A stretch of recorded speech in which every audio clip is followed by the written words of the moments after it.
I'm gonna show you guys everything you need to be able to know to wipe off your credit report in 2026 in less than 14 days.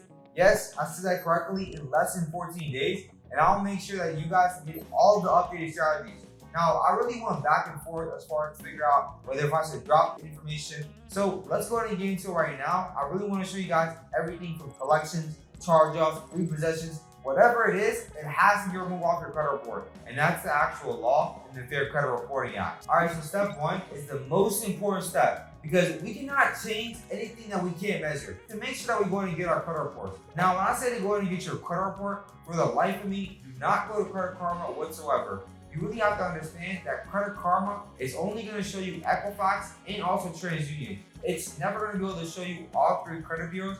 And the worst part about Credit Karma is that it won't show you accounts. So whenever you go in and dispute with the credit bureaus, you need to be able to list out the number of the account that you're actually disputing, because that way the credit bureaus know exactly which accounts are there. So the best way to be able to go and get your credit reports is to go to a site called myfreeannualcreditreport.com. This is a government site that's going to allow you to be able to get a free credit report from all three credit bureaus. You can be able to get your Experian report, your Equifax report, and also your TransUnion report. So once you go there, what I need you guys to do is to look at every single account and figure out which inaccuracies are on the report. There's a number of different inaccuracies that can happen. Now, accounts can only be removed off your credit report within two reasons. The first reason is that if they're unverifiable, or the second reason is if they're inaccurate. So these are the only two methods that you can get any item removed off your credit report. So really, whenever you look at your credit report, you want to figure out, is there a wrong date? Is there a collection that's not supposed to be there? Is there any type of late payments that you actually were late on that specific month? You want to figure out all these different inaccuracies and be very, very detailed in how you're approaching it. One major hack, right, is to look at how the accounts are reporting on all three credit bureaus.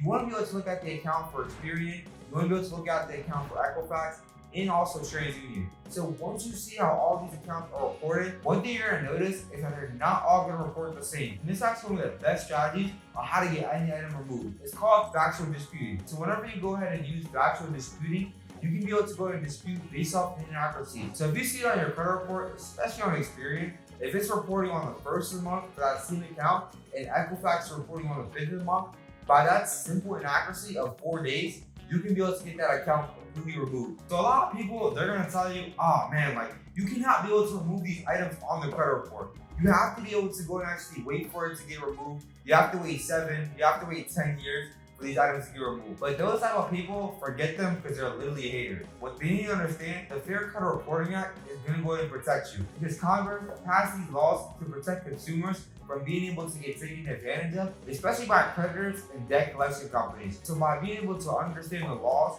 it really protects you, because once you understand the laws, you have no fear whatsoever. So let's go ahead and go over some of these specific laws and how they can be able to go ahead and help you out word by word. All right, so based off the law 15 USC 1681 EB, that the law states that the credit bureaus and anything on your credit report must be up to a maximum possible accuracy. That doesn't mean 80% accuracy, that doesn't mean 90% accuracy, that means up to 100% accuracy, because it has to be at the maximum possible accuracy. You have to understand, right, is that if there's something on your credit report that's not 100% correct, then it has to be removed off your credit report. I don't care if it's a Mercedes C-Class, if they go ahead and label it as a Mercedes S-Class, then that's actually not accurate and it can get removed off your credit report. And that's how you're able to go ahead and use the law in order to be able to get any item removed off your credit report.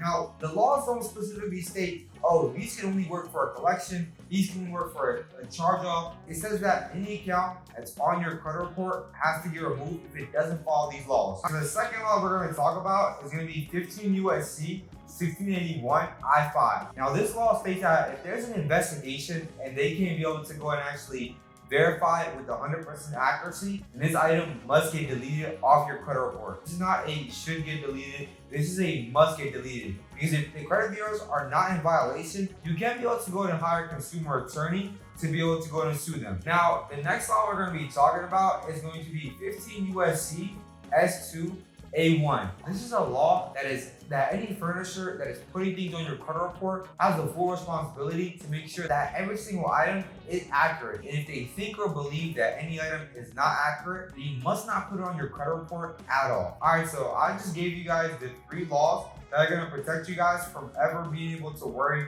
about another dispute ever again. Because once you guys have any type of item that is negative or does not belong on your credit report, then you guys have the loss and the ammunition to be able to fight back. Now, the next step we're going to do is I'm going to show you guys exactly how to be able to use these laws and in what circumstances you guys are going to be able to use it. So let's get into it. It's one thing to be able to know what the laws are. It's a whole different ball game to know exactly when to be able to use them. So that's exactly what we're going to separate it with, because a lot of times I'll see people use a law for a collection that should have been used for a late payment and vice versa. So with late payments, for example, the law that we're going to be able to use is going to be 15 USC 1666B. What this law states was that the payment was made on time, and this in fact is a billing error. That's definitely one of the best laws to be able to use for a late payment. You can also be able to use 15 USC 1681 I5. Another law that you can really be able to hit them with is going to be 15 USC 1681 A2 AI. Now, what this law states is that late payments cannot be considered late because it is a transaction. Transactions are excluded off your credit report. And if you really think about it, right, that is very true, because having an actual payment that you're making to a creditor is technically a transaction. That's why it cannot be included on the credit report. But here's some real sauce for you guys. Because if you ever look at your credit report, especially if you have one from Experian, all the other credit bureaus, right? If there's a late payment on Experian that says it was late on March for a 30-day late, and then it says on Equifax that it's been late for 60 days starting February, that discrepancy and that difference alone can be able to get that late payment fully removed. Because according to the Fair Credit Reporting Act, every single account must be able to be 100% accurate. So it can be different on Experian and it's reporting on Equifax. For that reason alone, can get removed off your credit report. Let's go ahead and break down collections. And I really need you to be able to hear this, because a lot of people get this messed up. So whenever a company sells off your debt to another collection company, that collection company has no right to be able to go ahead and reach out to you and collect on that debt unless they get a verbatim signature from you. So you signed a contract with the original creditor, you never signed a contract with the collection company. Another law you can be able to use is going to be 15 USC 1692J. This law literally states that it's illegal in order to be able to go ahead and furnish deceptive forms that don't belong to you. Alright, so the last type of account that you can go to go ahead and get removed is bankruptcy and child support. So whenever people see a bankruptcy on their credit report or even a child support, they're going to be able to see the court stamp on there. But if you ever reach out to the courts, they're always going to be able to tell you, we don't actually send over anything to the credit bureau. So what happens, right, is that LexisNexis and also Pacer are going to go ahead and actually go through the court system and be able to go to report it on there. The fact that it says it's the bankruptcy court or the city that's reporting it is literally illegal. And that's literally why you can be able to use 15 USC 1681 A4. And this is going to allow you to be able to get that bankruptcy and also that child support completely removed. Now, if you guys want to know exactly how to get hard cards removed, we'll definitely go ahead and check out that video right after this one. So once we went ahead and learned about the laws, figured out which ones apply to which type of account, now what we can do is go and send out the letters. And after we send out the letters, this is exactly where we submit a CFPB complaint. Alright guys, so this is the part where we were just getting to the pre-production phase, right? Learning exactly what to do, how to be able to do it, what laws to be able to use. Now we're actually going to go ahead and walk through the steps on how to be able to do this. So what I need you guys to do is to go to CFPB Consumer Financial Protection Bureau. If you currently have your laptop right in front of you, what I need you to do is to be able to go and actually follow along with me. So we're going to go to the Consumer Financial Protection Bureau. Now, what we're going to talk about as far as what this complaint is about is that's going to choose your product or service, right? So we have checking account, savings. Now you can do this for anything, right? So if you have any dispute problems, if you have anything like as far as like a debt collection or just a credit card or a mortgage, whatever it is, you can be able to come back onto CFPB and go and submit a complaint.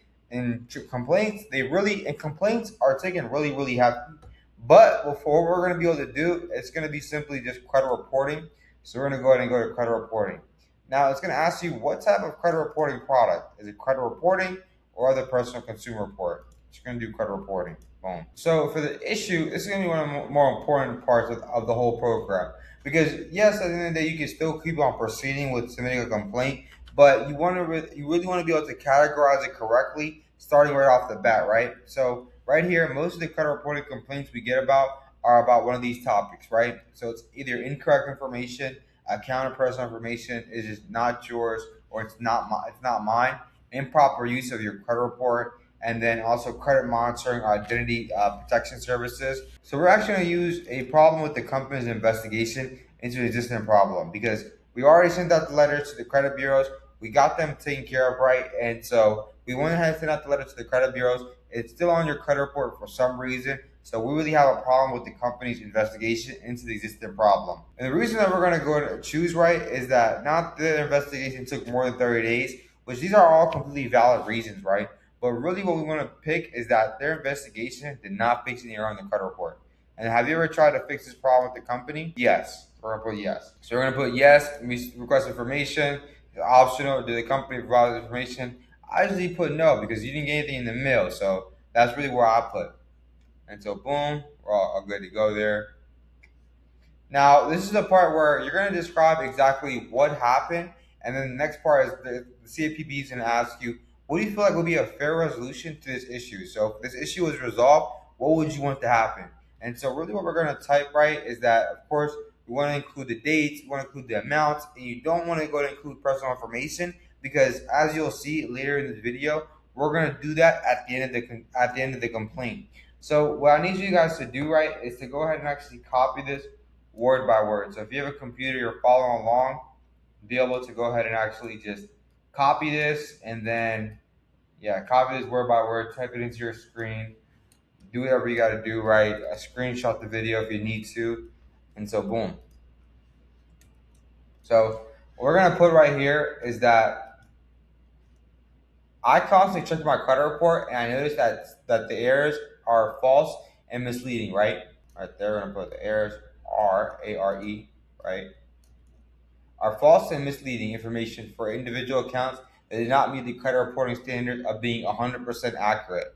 Now, this has damaged me and held me back. I'm demanding the CFPB to enforce a correction in or deletion of these items. So if it's we want to see this, if it's a late payment, we want to get it resolved. If it's completely inaccurate, it's a collection, charge off, whatever, we need to go ahead and get this account removed, period.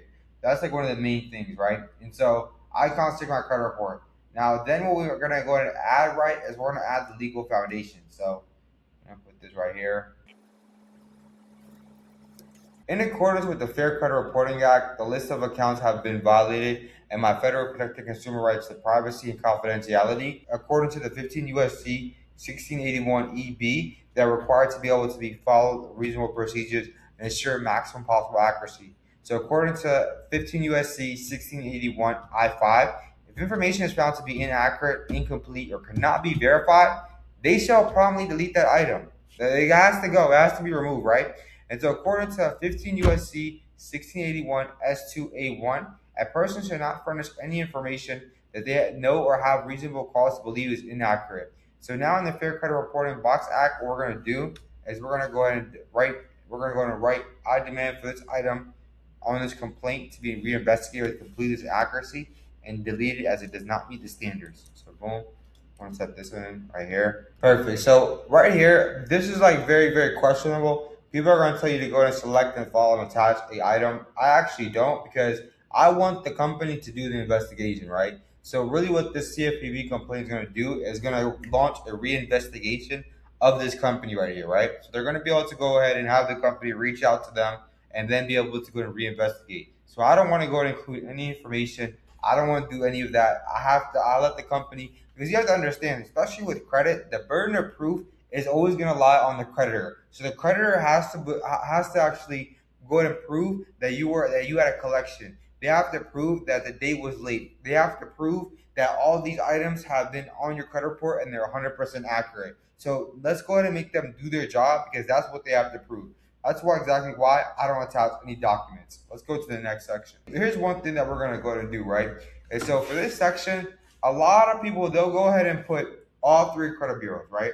They'll go ahead and put Experian, they'll put Equifax, they'll put TransUnion.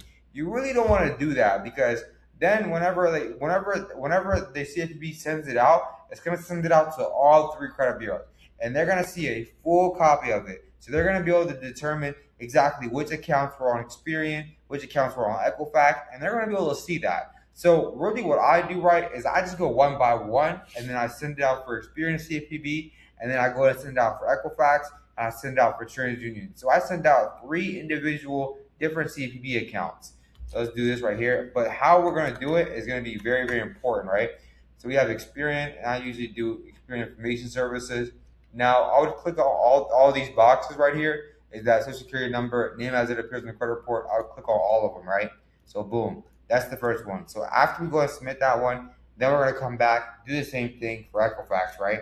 And so Equifax, because it's a little tricky, you have to pay attention. You have a couple of different names, right? Equifax Information Solutions. That's the one that I choose, right? TransUnion Intermediate Holdings, boom, incorporated. And then we need this information to help the company find their system. So boom, I would do this with all 3 of them, right? So after we go ahead and do this, right, you want to add additional, and I just usually say no. I complain about another company. I usually just keep them separate because it's going to be the best bet right here. And then it's going to ask you who you're submitting this for, right? So it's either going to be myself or somebody else. I always do myself, right? Hey, bro, can you go ahead and remove this right here? Don't show this at all. And then really what's going to ask, right, is going to be your contact information. It's going to be your address, which should already be populated because that's when you signed up with the CFPB, they wouldn't have need this address. And that's really all I would do. And now all the other questions, they are optional. But at the end of the day, you really just want to make sure that you have all this information. And so once we go and submit that, then we're going to go to the next section. It's going to give you a review, and it's going to give you a full copy of it, right?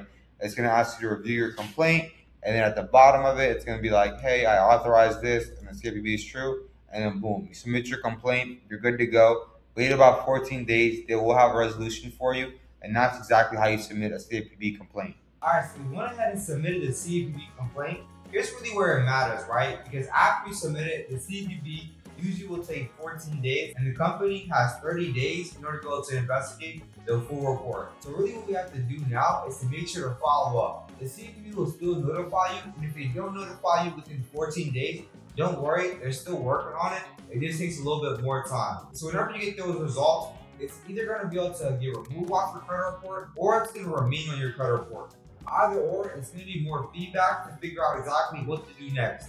Now, if the item gets removed off your credit report, great, you don't have to worry about it. But if it's still on your credit report, the next letter that I would go ahead and send out is going to be a method of verification. Now, the law that's going to support this, right, is going to be 15 U.S.C. 1681 I-7. So this is where the method of verification is really going to come into place. Any single time a creditor has to do an investigation from a dispute, they have to go ahead and make sure to follow specific procedures. And 99% of the time, they never follow it. So you can be able to go ahead and get them on this specifically to get any item removed. And so whenever you send out this method of verification, what's going to happen is that you're asking the credit bureaus to send you over a list of every single creditor, every single company that they reached out to in order to be able to go to investigate. So you need their address, their phone number, their email, every single thing. And so 100% of the time, they never do this because the credit bureaus actually use a system that's automated called eOscar, which is going to go ahead and determine whether it's accurate or inaccurate. And that is the reason why you can be able to get the item removed just by simply sending out a method of verification. Now, the last thing you want to do, especially with the credit bureau, is to ever give up. So within 14 days, you should be able to see majority of those items really fall off your credit report. So I really wanted to break down this video on how you guys can be able to get anything completely wiped off your credit report within less than 14 days. I've gave you guys a loss, I've gave you guys a strategy, and I've also showed you guys how to be able to make sure to follow up so the credit bureaus are doing their job. Don't let the credit bureaus or any company at all be able to go to scare you, because at the end of the day, the laws are on your side. And now you're more empowered to be able to go and fight back. So I really hope the video is helpful. Do me a favor, guys, and make sure to go and subscribe. Get your boys to that 10K subscribers as quickly as possible. We have the best content out there. I really want to be able to see every single subscriber grow along with us so they can be able to reach their journey of financial freedom. And like always, I'll see you at the top.